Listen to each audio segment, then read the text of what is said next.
Hey everybody, this is just in way of an update on the Black Widow and what I'm up to next for the Black Widow and the Rustic Fox. As of right now, the Black Widow is currently back at Blue Oval Performance. They're doing up the final tune, putting on smaller pulleys for more supercharged horsepower, if you will, and that's basically it.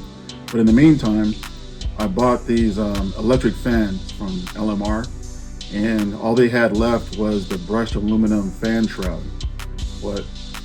And you might notice that this one is actually black. Well, they were out of the black, so I painted this one. So the process that I used, I took a gray Scotch pad like this, and I scuffed everything up really good, inside and out. Then I cleaned it with brake clean, wiped it down with a microfiber cloth, which is on the floor, but it's right here, the microfiber cloth. And then the paint I used is SEM Easy Coat, direct to metal. And I followed the instructions on the back. So now that everything is all dry, it's also fast drying, by the way.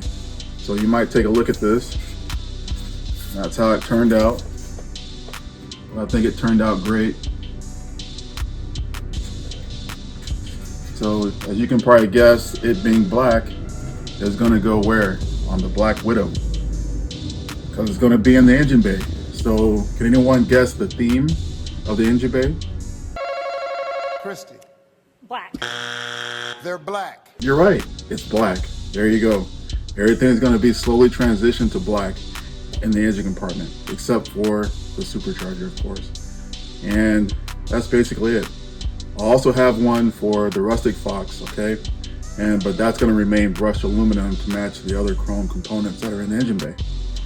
So that's basically it. Just a really quick update. I want to let you know how I did this, and now I have to reinstall these fans. It's pretty self-explanatory, so I'm not going to bore you with that. So anyway, hope everybody's having a nice day. Hope you're having a good week, and we'll catch you next time on OG Superfly Garage.